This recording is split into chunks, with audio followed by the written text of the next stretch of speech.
ऊपर बैठे पूर्वजों का सर और कितना झुकाओगे? अब क्या राम सेतु का नाम भी एडम ब्रिज रखवाओगे? सबसे पहले तो उन लोगों के लिए तालियां जिन्हें अभी तक ये नहीं पता कि भारत से लेकर लंका तक का जो पुल जिसे हम राम सेतु कहते हैं, जिसका निर्माण श्री राम ने किया था, जिसकी कहानियां सुन सुनकर हम बड़े हुए हैं, आज उसे विश्व एडम ब्रिज के नाम से जानता है। उससे भी ज्यादा चिंता का विषय यह है कि 100 में से 95% लोगों को इस बात का जरा भी फर्क नहीं पड़ता। सिर्फ यही कारण है कि मुझे अपनी कविता पूछो अपने आप से में ये पंक्तियां डालनी पड़ी कि ऊपर बैठे पूर्वजों का सर और कितना झुकाओगे। इस वीडियो को बनाने का प्रमुख कारण था कि मैं राम सेतु से जुड़ी हर बात की सच्चाई आप तक लाना चाहता था। राम सेतु का नाम एडम ब्रिज क्यों रखा गया? रखा जाना चाहिए था या नहीं रखा जाना चाहिए था? किसने इसका निर्माण किया? वाल्मीकि रामायण के श्लोक हमें राम सेतु के निर्माण के बारे में क्या बताते हैं? विज्ञान हमें राम सेतु के बारे में क्या बताता है? ये सारी की सारी बातें हमें जानना बहुत आवश्यक है, ताकि कल जब अपने वंशजों को राम सेतु के बारे में बताएं तो वो पलटकर हमें ये ना कहें कि क्या आप एडम ब्रिज के बारे में बात कर रहे हैं। तो आइए एक एक करके हम इन सारी बातों को समझें ताकि हम आगे इन्हें समझा पाए। तो आइए सबसे पहले पता करते हैं कि लंका से भारत तक के इस पुल को आखिर एडम ब्रिज क्यों कहा जाने लगा। कुछ पुराने इस्लामिक लिटरेचर की अगर मानी जाए तो दुनिया का सबसे पहला इंसान जिसे वे एडम कहते हैं वो श्रीलंका में उतरा था।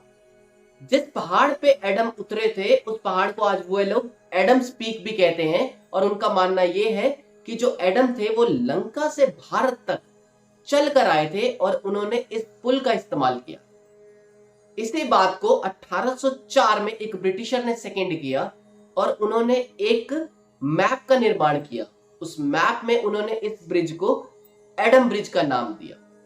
मतलब कुछ भी आप बिना एविडेंस, बिना प्रूफ के इतने प्राचीन पुल को कोई नाम दे सकते हैं। खैर, इस एडम ब्रिज वाली कहानी का मूल आधार यह था कि उनके मुताबिक राम सेतु या एडम ब्रिज जो भी आप कहें वो एक प्राकृतिक पुल है। जिस तरह से पहाड़ है, जिस तरह से नदियां हैं, जिस तरह से वृक्ष हैं, उनके मुताबिक ये पुल भी प्राकृतिक है। पर क्या ये सच है? क्योंकि विज्ञान कुछ और कहता है। विज्ञान क्या कहता है, आइए ये देखते हैं। राम सेतु की साइंटिफिक रिसर्च के लिए साइंटिस्टों की एक टीम ने काम करना शुरू करा, जिसमें डॉक्टर एरिन, डॉक्टर एलन और रोज जैसे जियोलॉजिस्ट और आर्कियोलॉजिस्ट शामिल थे। आप इन्हें स्क्रीन पर देख पा रहे होंगे। 2017 में उन्होंने अपनी फाइंडिंग्स एक डॉक्यूमेंट्री के जरिए लोगों तक पहुंचाई। आप इस डॉक्यूमेंट्री को डिस्कवरी के साइंस चैनल पर जाकर देख सकते हैं। उनकी फाइंडिंग, उनकी रिसर्च का सबसे बड़ा खुलासा था जो था कि stones actually predate sand. Stones actually predate sand. इसे समझने के लिए सबसे पहले आप अपनी स्क्रीन पे ये सैटेलाइट इमेज देखिए। भारत और लंका के बीच में जो राम सेतु आपको एक सांप की रेखा के रूप में प्रतीक हो रहा है, दरअसल ये रेत के छोटे बड़े टिले हैं जो समुद्र में डूबे हुए हैं और इनके ऊपर छोटे बड़े हजारों पत्थर पड़े हुए हैं। आइए इसे एक डेमोस्ट्रेशन के थ्रू मैं आपको समझाता हूं। लंका और भारत के बीच में डूबे हुए जो ये रेत के टिले हैं, ये कुछ इस तरह से नजर आते हैं और आप जो ये देख रहे हैं ये उसके ऊपर पड़े पत्थर हैं। अब वैज्ञानिकों का मानना है कि ये जो रेत के टिले हैं ये लगभग 4000 साल पुराने हैं, पर ये जो इनके ऊपर पड़े हैं पत्थर, ये 7000 साल से भी पुराने पत्थर हैं। अब समझने वाली बात यह है कि पत्थर पर रेत और मिट्टी जमते तो आपने कई बार देखा होगा, पर क्या 4000 साल पहले के रेत के टिलों पर 7000 साल पहले के पत्थर पाए जा सकते हैं, वो भी प्राकृतिक रूप से? आप सही सोच रहे हैं, ये संभव ही नहीं है। ये सिर्फ एक ही रूप में संभव है, अगर हजारों साल पुराने पर्वतों के टुकड़े समुद्र में डाले जाएं और उन टुकड़ों से पुल का निर्माण किया जाए। तो इस साइंटिफिक रिसर्च से यह प्रूव होता है कि राम सेतु एडम ब्रिज कोई प्राकृतिक पुल नहीं है, बल्कि इसका निर्माण मनुष्य द्वारा किया गया है। अब सवाल उठता है कि इसका निर्माण किया किसने है। पूरे विश्व में सिर्फ एक ऐसा ग्रंथ है जिसमें राम सेतु के निर्माण का जिक्र है। माफ कीजिएगा, सिर्फ जिक्र नहीं है, राम सेतु के निर्माण का विस्तार रूप से विवरण है, और वो है वाल्मीकि जी की रामायण।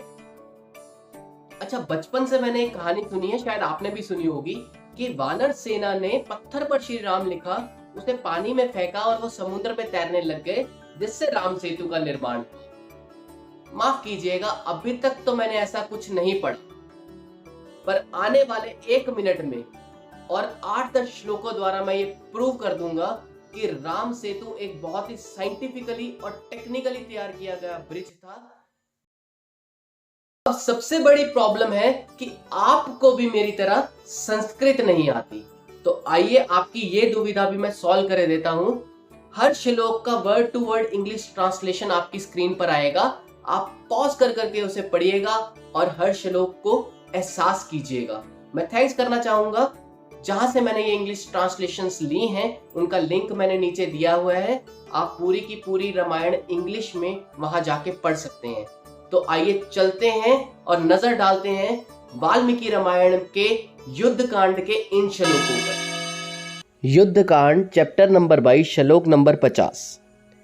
समुद्र द्वारा याद कराए जाने पर नल जी को ये एहसास हो जाता है कि वो दुनिया के सबसे बड़े आर्किटेक्ट विश्वकर्मा जी के पुत्र हैं और वे सक्षम हैं भारत से लेकर लंका तक के इस पुल का निर्माण करने के लिए।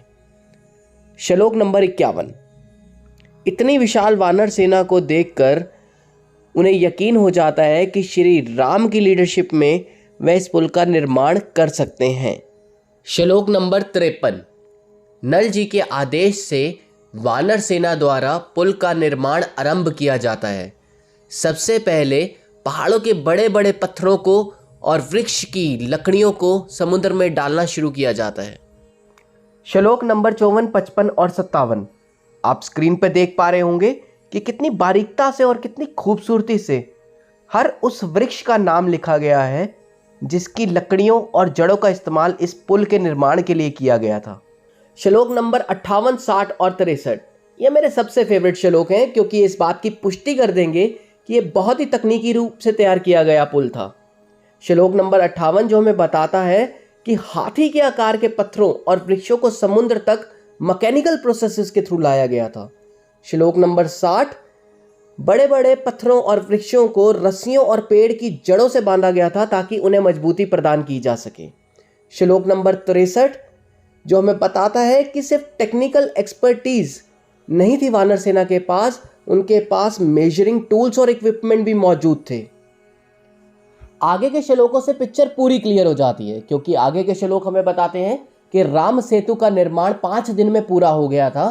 पहले दिन में 14 योजन, दूसरे दिन में 20, तीसरे में 21, चौथे में 22 और 5वें में 23 योजन का निर्माण हुआ था। इसकी कुल लंबाई लगभग 100 योजन और कुल चौड़ाई लगभग 10 योजन के आसपास थी।